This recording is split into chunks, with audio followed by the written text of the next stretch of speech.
Unit 2, Lesson 1, Media and War. In this unit, you will examine the reciprocal effect that media have on political and international events. It might be said that a successful global community hinges on fair and accurate reporting. Communication among people of the world is dependent on the commitment and honesty of its journalists. When those factors are missing, communication breaks down. Advanced satellite technology now means immediacy of information, right? Like we get our information immediately, which can be a double-edged sword. A double-edged sword, if you've never heard that term, is meaning that it's bad either way. Although the viewing public can be apprised on the spot whenever news breaks, journalists have to take more risks professionally and personally to do their jobs. The first lesson in this unit will provide a brief overview of American wars over the last century and examine the attitude of the public toward these wars. In the second lesson, you will study your choice of one of these following topics: political cartoons, political recording, or political debates. Once again, you will see the power of the media to shape public opinion. In the final lesson, you will look at the issue of freedom of the press, a right that Americans sometimes take for granted. This lesson will require that you choose a country in the world that does not have freedom of the press and examine the human rights of its citizens. Okay, but here's what this quiz for this lesson will be on.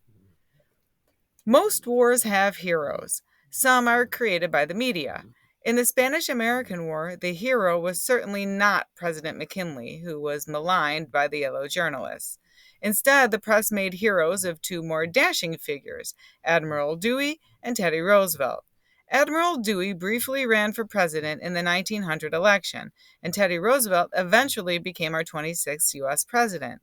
Consider these two heroes, one as a Rough Rider who freed Cuba from Spain's control, and the other as the hero of Manila Bay in the Philippines, the scene of the final battle with Spain.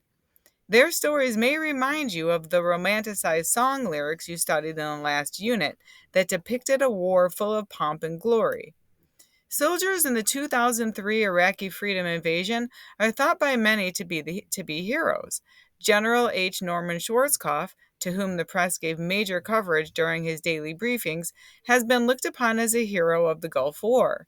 The reputed hero of the Korean War was Dwight Eisenhower, elected president soon afterward.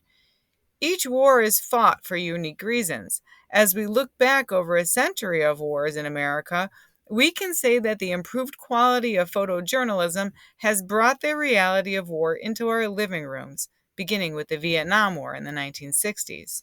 So the question is, television may have been the main reason why blank received so little support from the American people.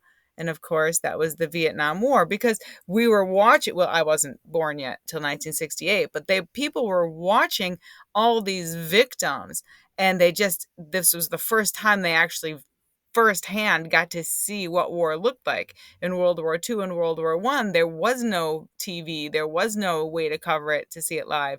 So that's why there were a lot of people who were like not that supportive when they saw the actual people dying. Before that time, the only way people could view the film footage of wars was to see it on black and white newsreels shown before movies playing at their local theaters. And there were these little snippets, and they never showed you the realities of war. Operation Iraqi Freedom involved direct danger to soldiers as well as the reporters who were embedded with military units during the invasion. Some media analysts asked how objective embedded reporters could be if they felt they belonged to those units. A year into the war, there were fewer embedded reporters and seemingly less on-the-spot reporting. Look at the photos on the right from World War II. Note the distance from the reality of war in these photos. The property destruction of war is evident, but there are no humans to view. Contrast those views with the one of the Vietnam War on the preceding page. Heart-wrenching images of maimed and bloodied bodies appeared on nightly television in the 1960s. Eventually, Americans began to despise and protest the war. At the time, for Americans at home watching television and reading newspapers, the Vietnam War had no heroes, and the press did not try to create any.